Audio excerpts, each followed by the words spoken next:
send you the link right now. Right now. Okay.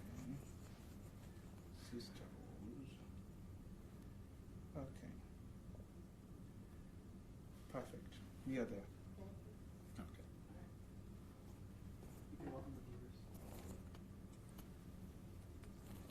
Did you tell me to start? Yeah, we're live. Thank you. Welcome to KDR TV, the Cutthroat Show, live from Minneapolis. We are pretty privileged to have you today. Viewers, we are really happy that we have one of our youths who participated in the George Floyd protests in Minneapolis. Unfortunately, she was shot. And by the grace of God, she made it.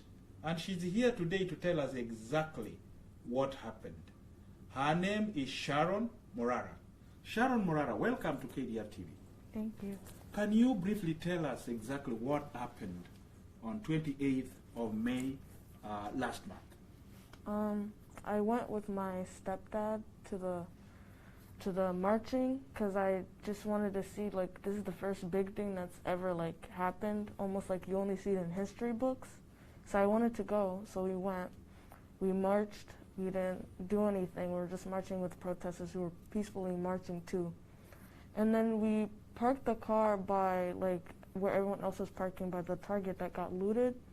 And so I saw my friends there, some of my friends, but I told some of my friends who were at home to come to see what was going on. And so they came and we met up with the people, my friends who were already there.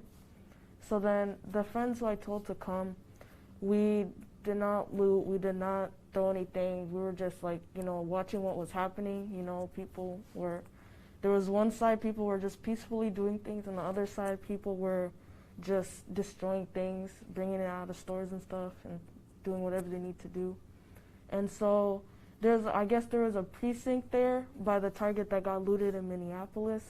And I remember that the police were on the other side, and some protesters were in the middle, and most of them were on where we were standing on the other side by the Target. And so all I remember was that my friends who were there with me, you know, we were just saying the chants, you know, for George Floyd and, you know, just the chants.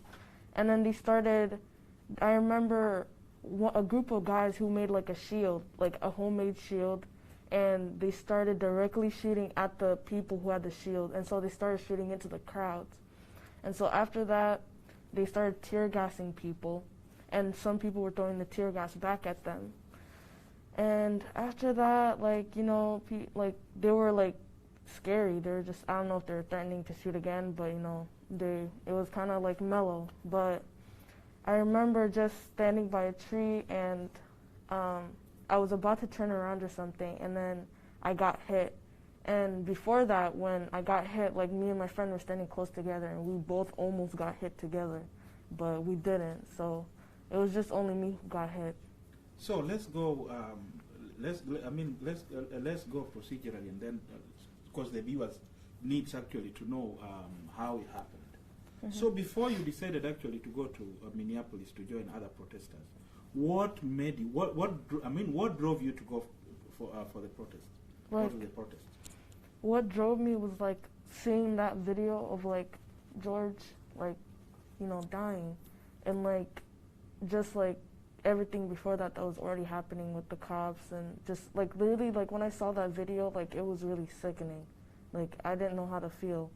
And so I just decided, since, like, literally, like, I've never seen this, I've only heard it in, like, history class, and it's happening in Minnesota where I live, I was like, let me just take a chance and just go see, you know, I'm not doing anything, there's other people who are not doing anything, so let me just go.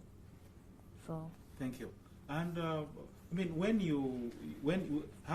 did you feel when you were hit? I mean, you were normal. I mean, you were standing. Sometimes you were walking along the I street. remember just Yes. about to turn around. Like, I was mid-thinking in my head, Yes. about to do something. And then, like, when I got shot, like, everything just exited my head, and I was just in pain. So you fumbled and you fell down, and then you had your friends and your dad I mean, with you that particular time.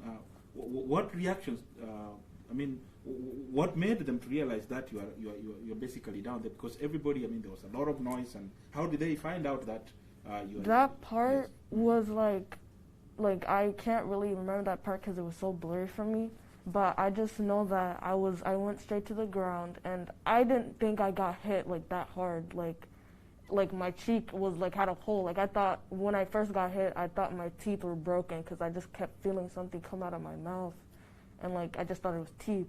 And I was just on the ground, and I just remember one of my friends, she like ran towards me saying like Sharon, and then all of a sudden like a big huge crowd was surrounding me while I was on the ground, and my stepdad, he got tear gassed before it all happened. So when they were done putting milk in his eyes, he came up and he was trying to look for me, and then he saw a big crowd and he went over there and he's like, "Hey, that's my daughter," and yeah. Okay, so your friends actually saw you and your dad came to your rescue, and it was a little bit difficult for you to maneuver to HCMC. So you guys, they decided to take you to. Can you tell us briefly how you found yourself in the hospital? Yeah, when I was at the protest, they took me to the nearest like health thing that was like where if anything happened, go to them. And so she put something on my cheek, and my friends and my stepdad all helped me get carried into the car. And we were in Minneapolis, and I didn't think that we were gonna go to all the way like in St. Louis Park. Yeah, so. Because the information your mom told us, your dad, and you also, when we were trying to get some more information, you said that they tried to find their way to HCMC, but they could not manage because it was chaos everywhere. The roads were blocked. So you found yourself at HCMC. Were you still conscious or you were unconscious at that point? I was like in between, but I was just mostly in pain because like. At first, like the doctors thought like I like got really hurt, like shot, like I was about to die or something. But I didn't feel like that. I just was so in much pain. The pictures we saw were very gross. They were very graphic. You were really bleeding, and then it's like we could actually see your teeth, and then your mouth was swollen, your face was really disfigured. So, what did the doctors actually do at the hospital at Park Nicollet? At Park Nicollet, the doctors, just took care of me, basically took my clothes off, got me in warm clothes, and they gave me a little bit of pain medication, and they kept coming in back and forth, that's all I remember. And they said that they couldn't basically like bring the surgeons in or even treat me there because it went under lockdown because of the looting and the protesters outside of the building, and then second because their like children's or like surgical place in that hospital has been taken over by like the COVID patients. Okay. Yeah. So you arrive in the hospital, they tell you, this is the particular time when your mom now came, and she was really shocked. From the story she told us, she was really shocked, and she now finds you in the hospital. And you are in the hospital here. How long were you in the hospital? I remember You can't remember how long you were in the hospital? In the first hospital, it was like for like until 4 a.m. So you were in Park Nicollet. Can you, okay, what time was it? What time did you arrive at Park Nicollet? If you can you recollect? No, but I knew they said like before we arrived it was like 9 something. Okay. Yeah. Okay, so you went to Park Nicollet at 9, and you stayed there till 4 a.m. Yeah. So what really happened at Park Nicollet? Can you tell us? Okay, you arrived there. Did you get medications immediately? They gave me pain medications because they couldn't they couldn't take the hospital under lockdown. Mm-hmm. So and plus like they couldn't like get the surgeons in there to treat me, so they had to move me to children's. Okay, so the hospital was under lockdown? Yeah. Okay. So you are here up to 4 a.m. At least they tried to stabilize you, and then which hospital do you go after that? I went to Children's Hospital. Children's Hospital. Which one specific? I think I'm not really sure. but it was just one of the children's hospital. Okay, you went to the children's hospital. Yeah. And then at the children's hospital, what did they do? Or I mean, how did you go to the how did you find? How did they transport you to the children's hospital? They took me in an ambulance. They took in an ambulance. Yeah. At this particular time, at least when you recollect that, could you recognize your mom and some of your friends who took you there at that particular time? Yeah. I just I don't know, I was just really the medicine was making me feel drowsy, and I was just in pain too. Oh, okay. Oh, you're in pain. But at least they had stabilized you. You were not bleeding profusely. Yeah. Okay. Yeah. Okay, now we are at the children's hospital. How long did you take the children's hospital? Probably from 4 a.m., the way you're saying. I stayed there until 6, 7 when I got discharged. Okay. Yeah. But that is the place where you attended to? Yeah. Okay. Thank you. Now, the viewers also would like to know exactly what's your next course. I mean, you got the treatment and everything is done, or there's another step, there's another procedure actually you need to be done? I actually, when I was at the Children's and Park Nicollet, they both said that I could either get plastic surgery, and then for the scar, they can do scar reduction. And I don't know if the fixing my smile comes with also plastic surgery, but they said they had to do that too. Oh, thank you very much. We saw you set up a GoFundMe page, and most of us actually knew the information from the GoFundMe page you wrote. You wrote a very long story. You are looking for some funds. So, had you procured a plastic surgeon, or how did you come up with a figure of 10,000 initially? Well, the 10,000, I wasn't really thinking before all the bills and especially how much plastic surgery is, because it's under luxury. Yes. So at first I just asked my mom, what do you think would be an estimate? So then I just said 10,000, 11,000, I guess. I think on the GoFundMe. But now that since we have a surgeon who's willing to do it, and there's all these other steps, and it's luxury too, it's gonna be more. We got information from your relatives and your mom that you've spoken to some surgeons, some from actually Mayo Clinic, and others, we don't know exactly who they are, but some of them we've heard that they want up to, the procedure to be successful, for you to have a smiling face, it can actually go up to 60,000. So when you talk with your mom, there are what we call insurance. So is the insurance capable of covering that, or it's not going to cover that? That's what I've been thinking too. I don't know if they need to know what happened before they put the insurance on us, but I just hope they can at least cover half of it, or some just most of it or something, because I didn't do this to myself on purpose. Okay.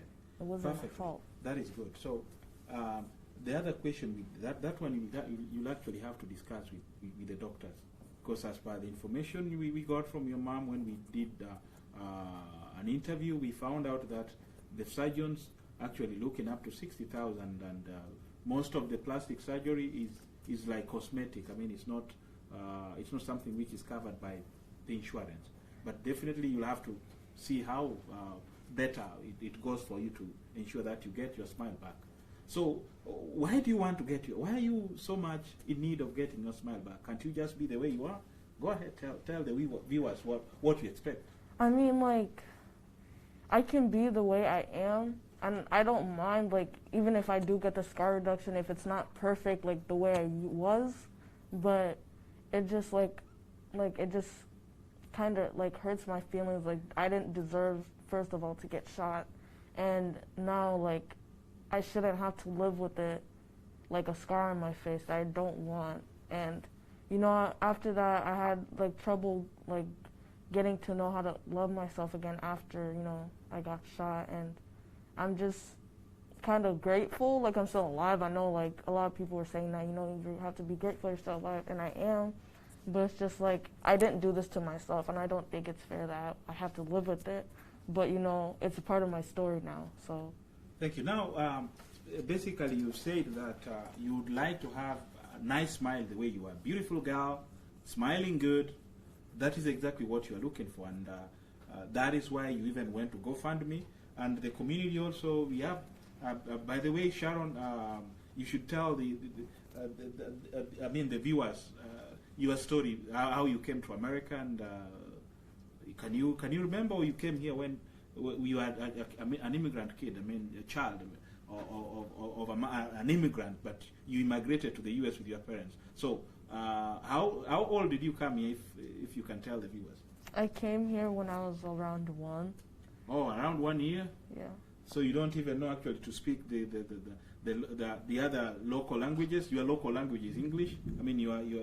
Your language is English. I can speak a little bit. It's just like since I was little, I was always around like them, always talking the language, so I can understand what they're saying. Okay. When your mom is speaking in the house, yeah.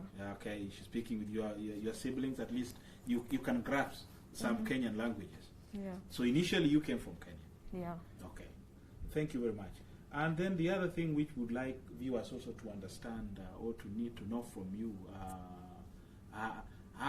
when the doctors were actually treating you down at the children's hospital, did they give you a duration, like how long it might actually take for you to get a good a good procedure to be done? Did they give you a timeline, like 1 or 3 months? Because the information we got from you from your parents is that they gave you a duration like up to 3 months. So how soon do you want it actually to be done? Honestly, they told me to wait 3 months for it to heal, but I honestly think that it's healed, and I want to get it like as soon as possible because I don't. By the time it's 3 months and then I have to get a surgery, it's gonna be school, and I just don't really feel comfortable, especially going to school and everybody asking me what's going on with it. I just want to be at least look normal and just go to school and just. So are you scared of getting bullied or what? Yeah, I have been bullied before, so I feel like if I did go back to school, it'd probably be worse. Probably be worse. So that is why you are requesting. Okay, the viewers are here. This is a camera. Just tell the viewers what's your expectations. Tell them what you really want to be done for you, or what request, what do you want them to do for you. Go ahead. I would just really want to just at least just raise the money so I can just get the procedure done as fast as I can, because I just want to move on with my life, and it's still I'm still gonna have a little scar. It's not gonna look the same, but it would just be nice to not wear a mask all the time and just actually look in the mirror and just not being stared at like a monster, So if you guys can help me, I would appreciate it, and it would also help with just school, especially that, and just having to go back. Thank you very much. Now, as a young teen growing, and you have a passion of ensuring that at least there's equality, and that is why you actually went to for protest when you saw George Floyd actually die. In school, have you been? You've said you've been bullied, but do you see anything like racial disparities? Oh, definitely. Definitely? Can you? That's what actually drove you to go to Minneapolis. Can you tell the viewers exactly what you expect America to be? How do you want America to be changed to be? I would want America to be completely just different. When I think about America back in the 2000s and the teens, I'm pretty sure there was no actual racism, people it's bad. It's gone bad now, and I don't think I've noticed how good it was back then, and the fact that we're going back to how things used to be and people are just not following their jobs. They're not taking things seriously, and they're just literally just being racist to people and even kids in school. The school doesn't want you to know, but it's true. It happens everywhere, and it's sad, and it shouldn't be happening. Just because of a person's skin color, it shouldn't mean anything.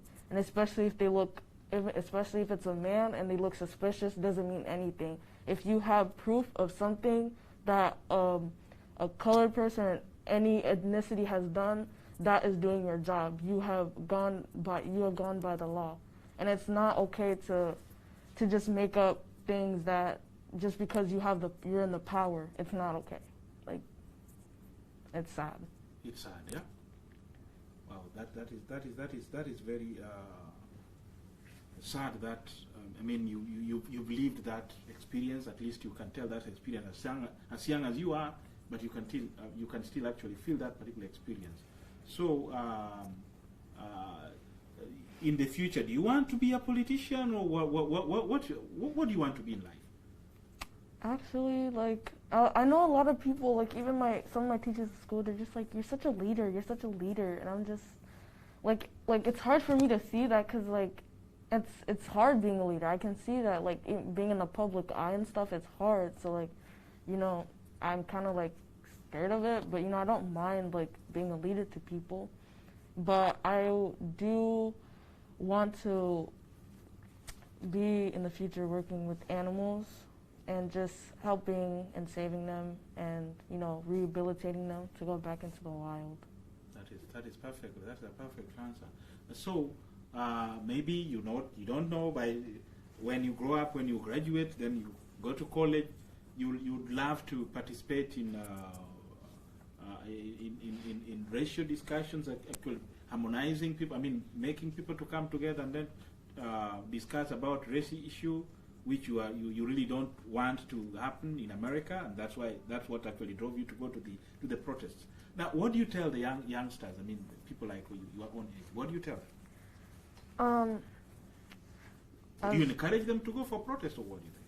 I mean, if you're gonna go, just go and be safe, and don't do it because other people are doing. Do it because you want to do it, and you want to fight for your, like, whatever is going on, the rights and stuff.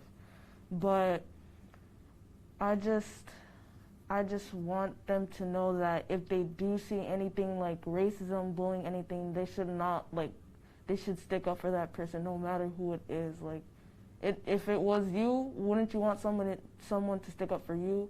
I think so. Okay. So you still have that burning zeal that at least people should live in harmony. People should not actually have racial disparities, and that's the driving force in your heart, that at least people should be living peacefully without any racial discrimination. That's what we are getting from you. Yeah. Okay. Do you want to be a lawyer or what? I mean, you are so passionate. Most people who go to see this civil rights movement, I mean, who join them, most of them actually want to be lawyers. So what do you want to be in life when you grow up? You growing up, at least you've made your decision. What do you want to be in life? Which profession? I mean, I feel like a profession I would do, like, if I could get the chance, would be investigation. Because, like, I just like figuring out mysteries and stuff like that. Oh, good. That's good. So thank you very much, viewers. We've had the story of Sharon. We are really encouraged by her zeal to see an America without racial discrimination, and we are happy that you managed also to be part of the story. Sharon is here. Sharon is actually available. The parents are available. You can talk to them. If you want to help Sharon, she has a GoFundMe page. If you are in the community, especially the Kenyan community, the East African, the Kenyan community, the African community, or the American community at large, you are welcome to help her undergo this delicate plastic surgery. And she has some quotes from doctors, and doing that is actually going to make her feel pretty good. Sharon, do you have any closing shot, anything you want to say, you want to tell the world? Black Lives Matter. Black Lives Matter. Yeah. Thank you very much, Sharon. And have a wonderful evening. Next time, if we want to talk to you, I believe you'll be available to come to the studio, even with your youngsters, with your friends, so that at least you can tell the